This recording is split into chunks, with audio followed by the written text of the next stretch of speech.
But just want to ask you, Maya, thank you so much for joining me, for sharing with me. I'm Dvora Entin. I'm joining you from Philadelphia on behalf of Yesh Tikva. And this will be a kind of casual but hopefully informative conversation between two people who are passionate about the work of supporting those that are going through infertility, each of us experiencing our own struggles with that in different ways.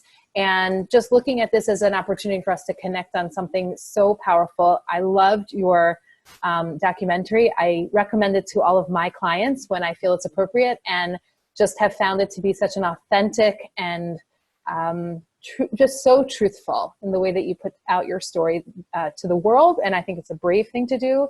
And ultimately, I just want to talk to you a little bit about what you presented in that story, and also just have a casual conversation with somebody who I admire and respect from the other side of the country.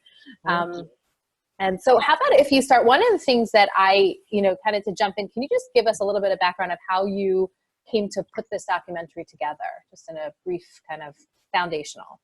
Sure. So we didn't really set out, my husband's a television producer.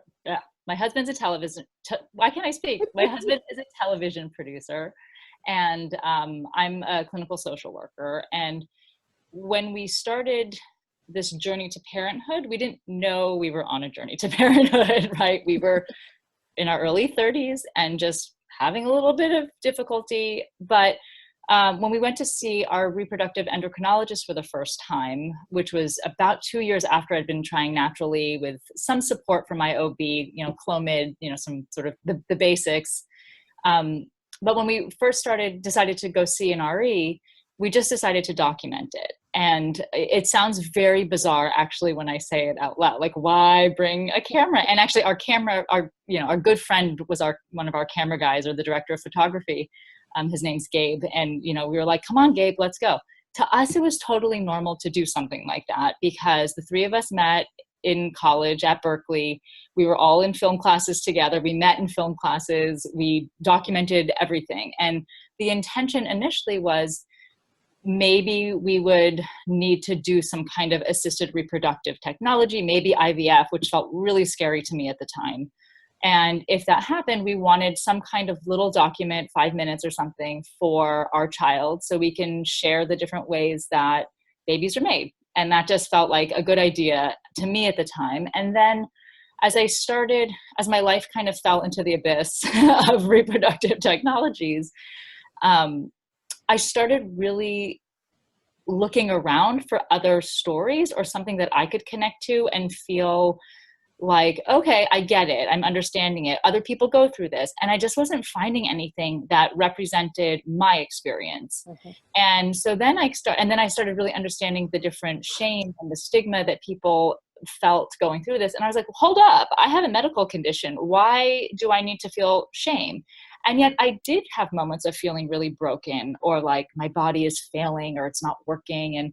And of course, the language around fertility stuff, you failed an IVF cycle, like, doesn't help the situation. Right. But I was new to this world, and I had no friends going through it. Everybody I knew was pregnant, sometimes with their second kid. I mean, we had one friend who had his fifth kid, hit a set of twins. And I was like, I don't even know where to live anymore, And it was just this overwhelming feeling. And I started to write a blog called Don't Count Your Eggs. And through that experience, I had different people writing in from all over the world, from Australia, South Africa, just New Zealand, just all over, sharing their story, validating what I was going through. And I went, whoa, what we're going through in the privacy of our own home behind very closed, tight doors, right, is really the story of so many people around the world. And nobody's talking about it, or they're talking about it, but it's very private and nobody really knows what it's like. And it's important to share with the community, but I think it's also really important to share with the not community, because there's a disconnect in the experience, And so, again, so we just kept filming because that felt normal to us. And after, I'm going to sort of blow parts of the movie here, but after the egg donation cycle that we went through with my sister didn't work, it was really a low point for us, and also a moment of feeling we had hundreds of hours of footage by this time too. Years had gone by, and we've done IVF and IUIs and, whatnot. And we started to feel that, okay, there's actually a really important story we felt that should possibly be out there. Now, we had no idea how to get it out there. We couldn't make a baby at the time, but maybe we could make a film. And and so it just became this creative project for us, and a really cathartic one for both of us. I think especially for my husband, because he's a bit more introverted than I am, to be able to talk about it and share and explore and interview other people who'd made families in different ways. And it gave us something tangible that we could create together. Right. Was there a point where you felt like, okay, at this point we have to make a decision about becoming public about our story, since so many people are so private about this experience? Like you said, it's so closed door. It's such a closed door experience. Was there a moment in time where it just happened kind of naturally for you? I'm, as a psychotherapist myself, I struggled with how much do I share? And is that good for my potential clients? And, all that kind of stuff. But I think the social worker advocate in me took the lead, I guess. And I never really had a moment of hesitation. I had a moment of hesitation in the very, very beginning. But once I started blogging, I didn't do that anonymously. I had my name. I had a disclaimer that I am a therapist in real life, but I'm also a patient. And I think that's real. And I think that it was just important to be real. And it felt to me that it was more important to share on this more global level and connect with people and support people through the film or my writing or however I could. And I would really touch more people in that way than I would in my, small private practice in LA. Kind of. So my husband, and it's interesting because I sometimes wonder, or my husband and I talk about, had this been male fertility problems, I wonder if he would have been as gung-ho open about it. Right. And he now, looking back, feels like he would have, or he would have wanted to be, but I don't know if at the time that would have been true. Right. What about parents? Did you get any kind of pushback? I know so many mothers will be like, why are you sharing that in public? Why are you putting that out in the public sphere? Yeah. With my family, no. My dad is a writer, and he really is all about life experiences being ones to share and connect. And that's his. My husband's family, on the other hand, never outright said, don't do something, but I think we're a bit uncomfortable and did say things about, privacy and that kind of stuff. And, at the end of the day, we made the decision for ourselves, and that was it. And for the benefit of everybody out here who's gotten to see it and learn from it. Absolutely. So talk to me a little bit about, you really put out there a very beautiful representation of a relationship between husband and wife. And as we know, data statistics really show us that couples can really struggle when going through fertility treatments and the struggle to have a family and to grow their family. Talk to me a little bit about how do you preserve the relationship, and what was that like? We saw it in that 1 hour, documentary, but talk to me about what it was like over the years that it took to put this together.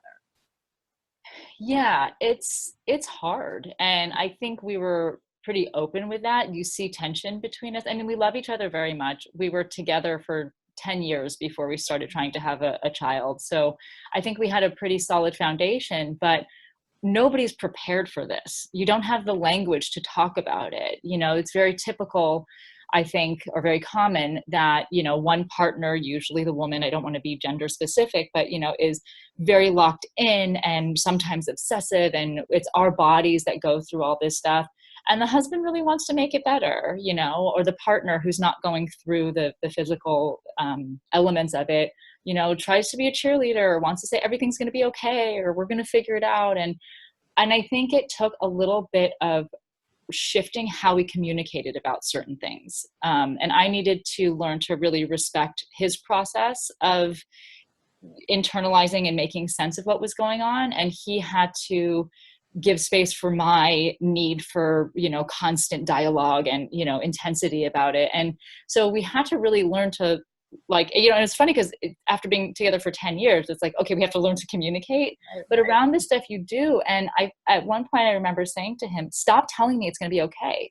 Just stop, because it felt like he wasn't joining me in that moment. It felt like he was like, they're there or something, even though it wasn't intentional. Everything is good intention, but I kind of wanted him to say, this is really crappy. Right. And I feel it too. Yeah. And he thought he needed to hold it together and be strong and, not say those things. And so once we kind of allowed space for him to just not have to be the cheerleader and for me to be able to both share and cry and do whatever I needed to do, but also respect he needed to have a timeout and to build a boundary around some of it so that, okay, we're going to go to a baseball game and fertility conversations off limits. And so we're going to just try to focus on that. Right. It's important to connect emotionally. It's important to connect physically, when you're not just ovulating and, all of these things. I mean, this is hard to talk about. It's hard to live through. But I think if we all remember that everybody has the best intentions, but we are needing to turn up the volume on our adaptive communication skills. Right. This is what I need. So talk to me. I'd love for you to put on your therapist hat for a minute and say to me, if somebody was asking, tell me how to make my marriage, or that adaptive communication, what are some, I love how you describe that, because so many times I'll hear a man say to me, a male client or a partner of the client that I have will say to me something like, well, if I express my disappointment, my sadness, my anger, I'll feel bad that I'm layering it on her, and I'll make her feel bad, especially if it's female primary infertility struggle. Right. So talk to me a little bit about that on a very practical level. What are some of the direct ways that you navigated that? Well, I think that language is really important. And I really appreciated that my husband always said, it's not your problem, even though it was my ovaries that were sort of the, at fault, so to speak. But he really phrased it as that this is something we're going through. And so I think having, from a husband's perspective or a partner's perspective, whoever's not going through the physical stuff, having just the language, a team language, this is something we're going through, and I'm sorry your body is taking the brunt, and I feel badly too. But not if it weren't for your ovaries, and not saying oh my God, this is going to cost so much money, because then you're like, oh my God, I'm costing so much. It's more that, it is really expensive, and we're going to do our best to sort it through. And what we need to focus on is, how to make sure you feel okay and that we make the right decisions for ourselves, and kind of taking, a bit of a pragmatic approach, but not shying away from sharing, I'm sad too. And it's okay to be sad without blaming. Sure. Right? Sometimes we want to identify the source of the sadness or the anger or the frustration, and there comes as little grains of blame or fault or something.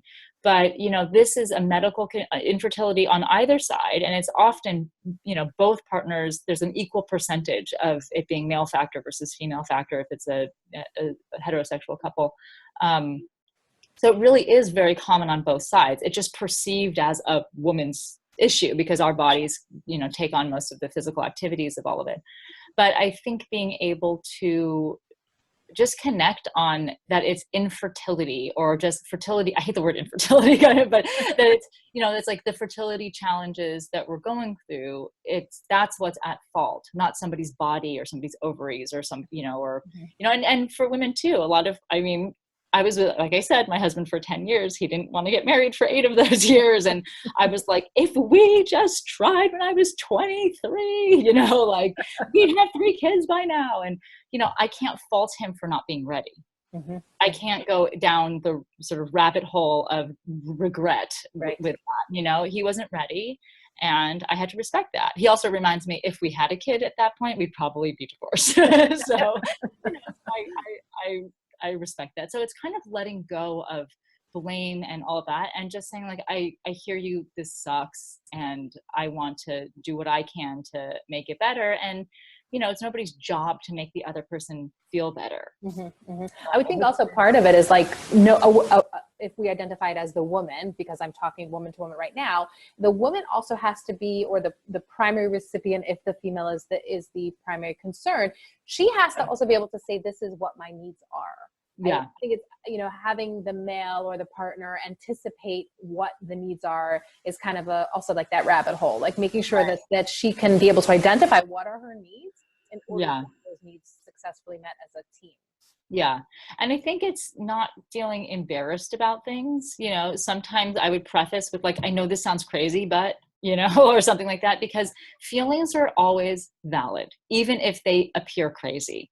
And so I think if there's an acknowledgement of like, I know this is sort of a lot or something like that, but it would really feel good to me if, or I really need to talk about this for 10 more minutes, even though we're going in a circle, just so I can kind of vomit everything I need out, and then I'll be good, you know? And I think also going on the stereotypical, you know, like kind of caricatures of how we deal with issues, I see a lot of women who really need that time to just process it out loud. And sometimes their partners are like, I can't handle this anymore. This is all we're talking about. Like, so giving kind of time limits to it, I think also was something that you mentioned. Exactly. Yeah, those boundaries are really good. And sometimes, you know, I got kind of good at crying it out in a way that felt contained. Like you know, he'd come home and he'd be like, oh gosh, like what, you know, they'd be like, and I'd have my computer and I found something that, you know, whatever it was. And I would just say, I just need to cry it out. And I'm not going to talk about why or what it's just the pure emotion of sadness needs to exit my body through my face. Right. You know? And then he would like sit with me and I was like, and you don't need to say it's going to be okay. You just have to sit and witness and hold and contain the best you can. Invitation to cry too. He never took it. I've never seen my husband cry before. He is a rock of a human. Like sometimes it concerns me. But I'd cry and then I'd be like, I have a little bit more. And then I would just like let it out and just find a way to get it out, because sometimes that's just physical act of it needs to just come out. And then making sure your partner isn't freaked out by, oh my God, she can't stop crying. It's just like, no, this is the activity of the moment. and we're going to be okay with it. And then you move on, you make dinner, and then you watch a comedy show and you laugh a little bit about something unrelated, and you try to live your life, you know? Right. Who were some of the other supports that you had in place beyond your husband, who was able to also be there for you to hold and contain? Yeah, that was kind of a hard thing. I mean, my family was really involved. It was definitely a family effort. I'm very close to my family. I was always very open with my family. And I had an acupuncturist. Her name was Gilly. She's in the movie. And she became my therapist, basically. She was a fertility specific acupuncturist. And I would just go in there and be like, and she'd say, Mayale, your baby is not going to come to you if you keep crying, you know, or like whatever. But she was so great. And she just like had a lot of knowledge, and that made me feel safe. I had a couple, I don't know, I guess they'd be like mentors in a way. So through the film, I was interviewing people and some of them started as people I knew that were a bit older than me. One woman is like, I tutored her kid, you know, years ago. The kid's now in college or whatever.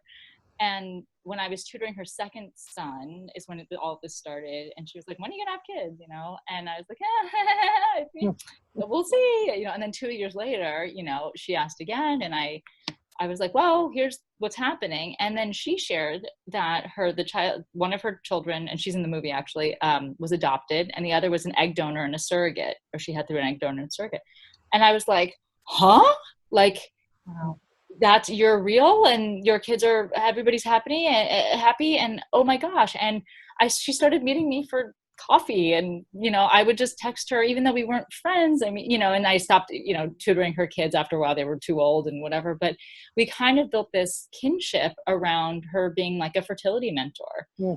And I had a couple other people like that, a bit older than I, you know, who had sort of survived, like the infertility survivors or whatever. They had kids who were 8 years old, 15, whatever. And it made me so at ease to see that family, like healthy children, families, people survived intact. Yeah. She's still standing, you know. Right.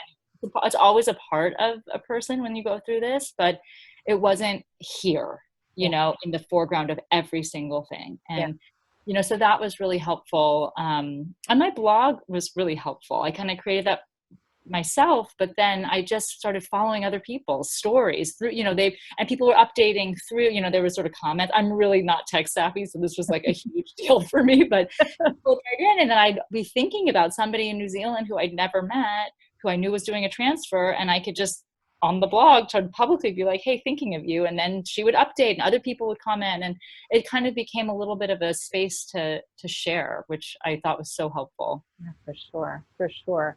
I thought that was such a fascinating part of the film, also how you introduced those multiple couples with different kinds of stories and their own fertility experiences and how they grew their families. And Yeah. how it was so magnificent to see how people were, they're obviously very honest, and it didn't brushstroke it as to be like, Yeah. oh, look, now the story's ends and it's all happy pretty. And it was Yeah. very authentic in that it created a space where there was a conversation about how hard it is, even afterwards, even Yeah. after you won the prize, Yeah.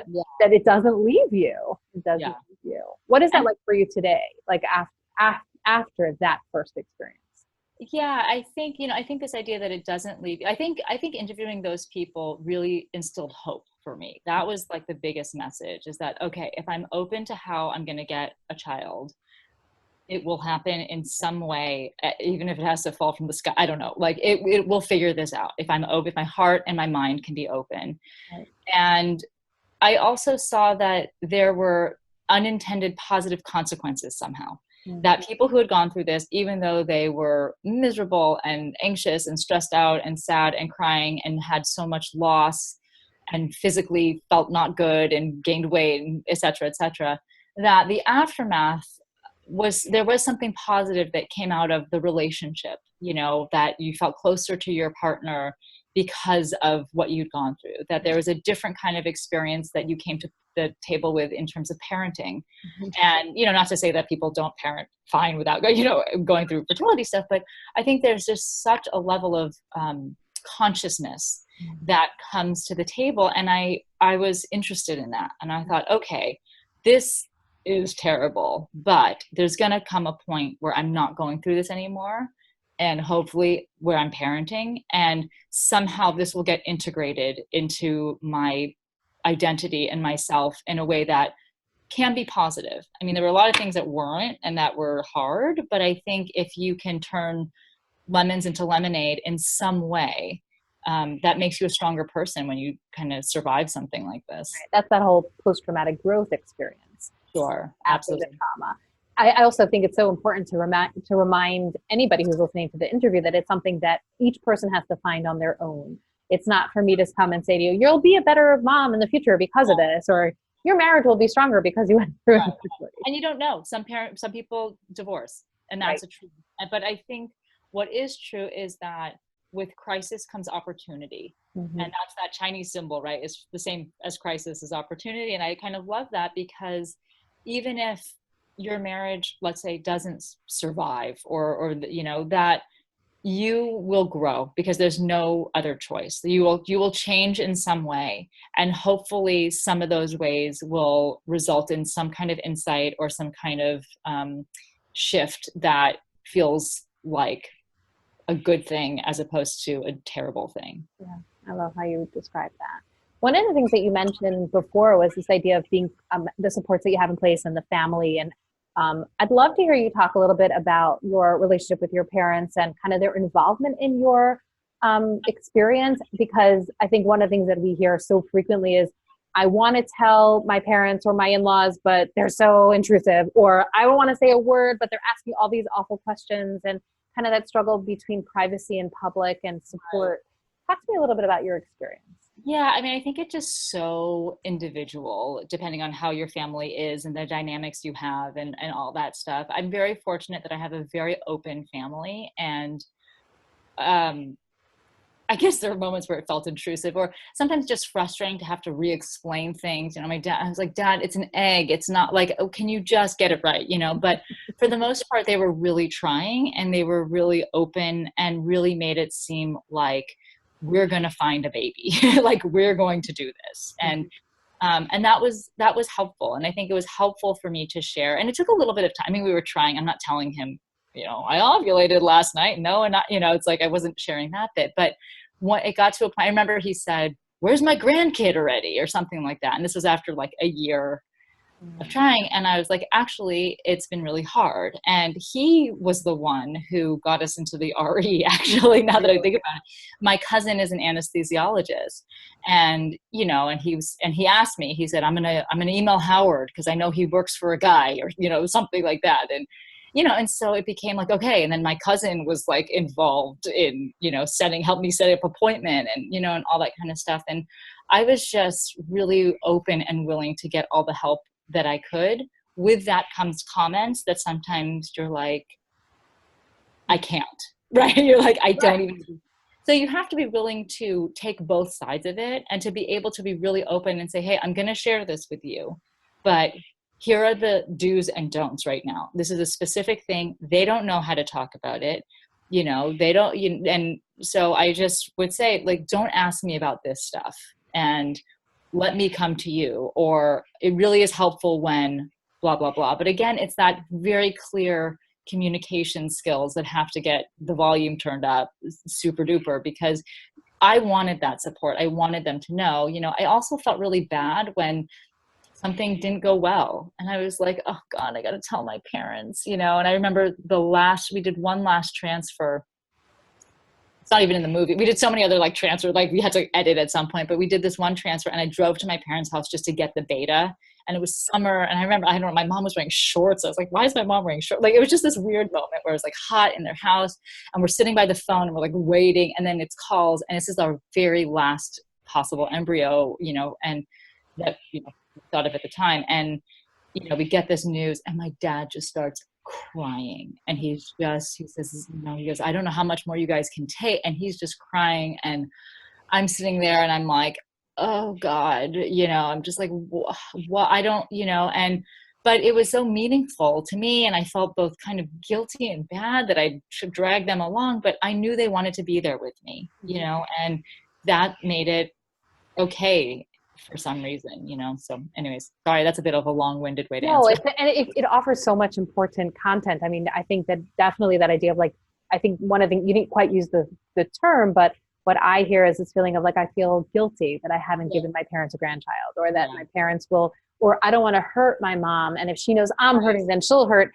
So really kind of trying to find the balance between sharing, not sharing, but ultimately I love that idea of turning up the volume on certain components of the conversation. What do I need from you? And can you, but also knowing, can your parents offer that struggle? Yeah. And that's a very, specific to everybody's family kind of thing. Right.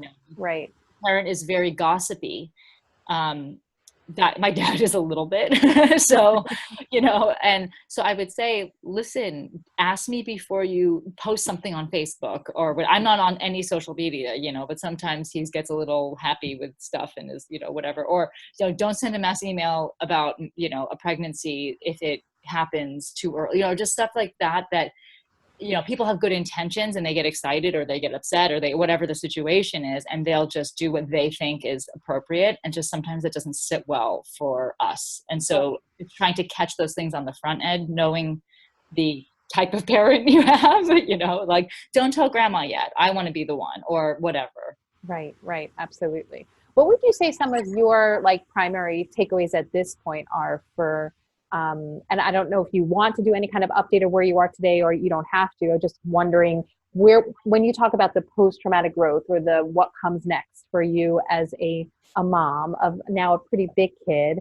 what would you say some of your experiences have been of the post-traumatic growth, or the growth that has come next?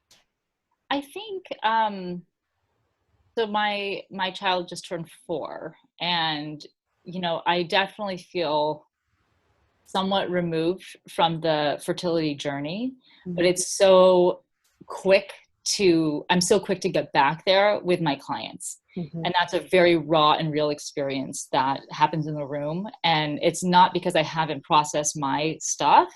It's because it's just so real for everybody. So I think it's given me this layer or this level of empathy that I couldn't have had otherwise.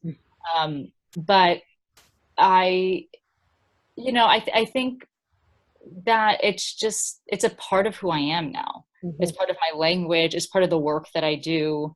I'm really interested in donor conceived kids, and really trying to create, especially for embryo donation, but for all donor conceived children, really creating healthy ways to talk about it within a family and how to support that, so it's like my whole sort of life has shifted to really focus on these kind of fertility related issues and stuff. As a mom, I mean, I still just being able, like when I say the word daughter, I still feel like, what? Yeah.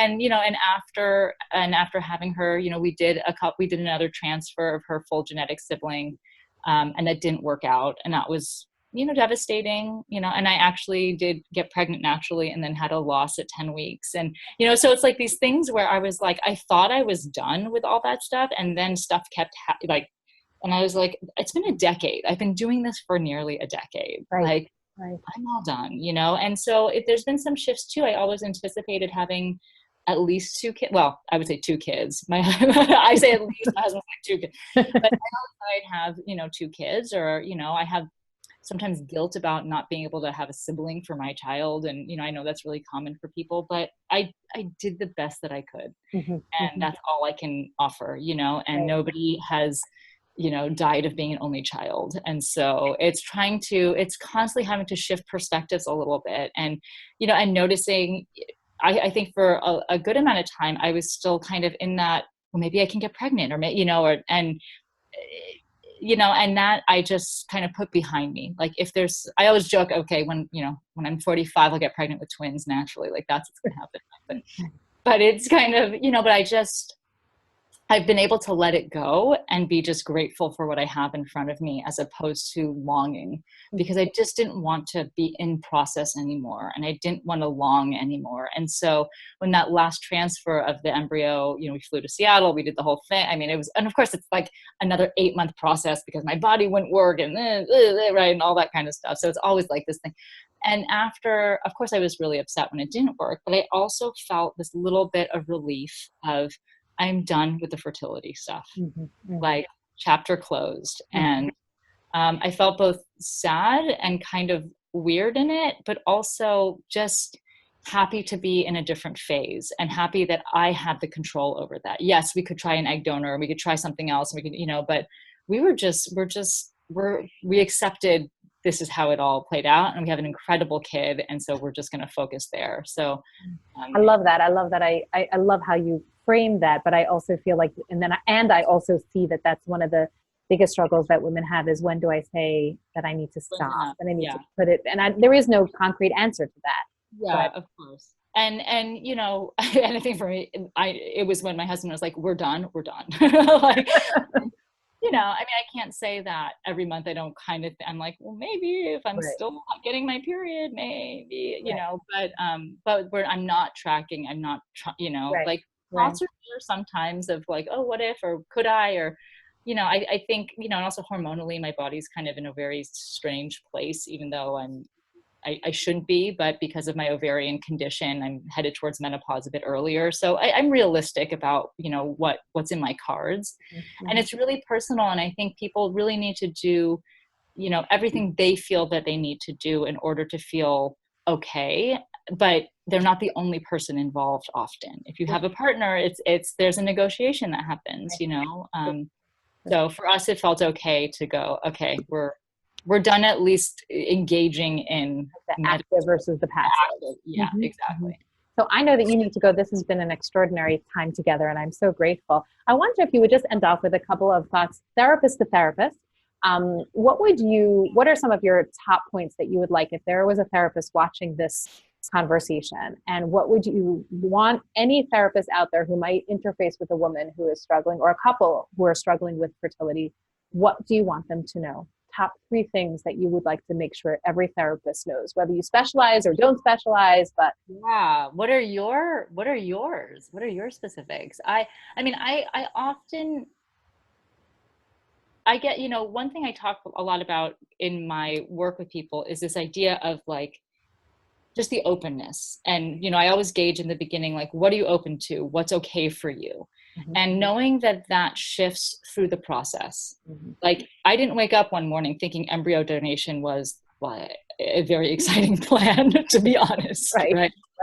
I mean, I hate to say that out loud, but it's true. Yeah. But it's this shift. And so I kind of define it for people in my sessions as sort of like starting out at this place where an idea may feel really uncomfortable and weird and upsetting, and just being able to see and provide the space to see if that shifts to curious or interesting or something else, and that's, and so it's like, as a therapist in the room, we're holding space for that. Okay, this is so upsetting, and we're going to meet you where you're at and be there and support that and understand, with also just this idea, like, is it going to change? Is there an opportunity for something to change? And being able to sit through, okay, what is interesting about it? What is curious about it? What does it mean to you? What does it mean to your partner? What does it mean to your culture? How much of a loss is this, right? How devastating, and how, is there any hopefulness, or is there anything that does excite you? And and then seeing if it shifts one more time to something that feels like a possibility. Absolutely. And then exploring that, right? So I kind of see these like three doors almost, giving away all my secrets now, but I think it's like an important thing for a therapist to hold, that somebody might come in saying, no, no, no, I'm never going to do this. And that's totally fine. And we have to respect people's choices.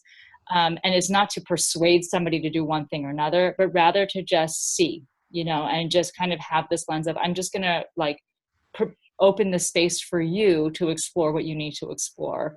And that happens over time. And sometimes it doesn't happen. And sometimes people go from one thing and then they jump to something totally different. Yeah. I think another thing that I think is important is, and very upsetting for some people, but the idea of going through the process and then choosing to be child-free. I don't think any therapist, even though the goal is to have a child, should push that on anybody. I mean, obviously, sometimes if you just mention it, you'll know your clients, obviously, but that is a resolution also. It's not just how are we going to get a kid, that it's, sometimes the choices, we've done all that we've tried and maybe it doesn't feel right to do X, Y, and Z. And so we have to embrace something else. Right. So I think that having all resolutions on the table, even if people aren't ready to talk about them, to just hold it and sort of know that that's available. I think that's important. Yeah. And I think a big piece for me is also helping people advocate for themselves. Mm-hmm. I see more and more people saying, well, I don't know if I can ask this, or, maybe I shouldn't do this, or, and I think it's just my style, but I'm like, oh no, you can ask this, and let's see how it's comfortable for you to get the information that you need. Yeah. Because people are very hesitant and they feel like they don't have the right, or, oh, but the doctor knows best, or the agency, or, whatever it is. And I think if you are not heard, and if you don't have the information that you feel you need, even if you have to ask it, and people are like, oh, I'm so annoying, I keep asking. Ask it again. Yeah. Ask it in email if you need it to be written down so you can see it. Ask it and take a note. Help support your clients who have more anxiety to write down all the questions they have before they go into the doctor's office. So then when they're there, they're not going, okay. And then they come into your office and you go, I wanted to say this, but I feel like I couldn't, and he was too busy. And, just really, like, this is such an emotional thing. We have to take care of ourselves, and we have to support our clients to take care of themselves and to really be able to ask what they need to ask. Oh, perfect. Yes. Thank you. Excellent. Is that okay? Amazing. I just want to say thank you to you for spending the time with me. This was a treat. Yeah. I'm a little bit like, fan base over here on the East Coast. I'm just super grateful to have such a meaningful conversation with you. I'm going to stop the recording now and thank you on behalf of Yesh Tikva. Thank you. Thank you for all the support and the work that you guys do. Absolutely.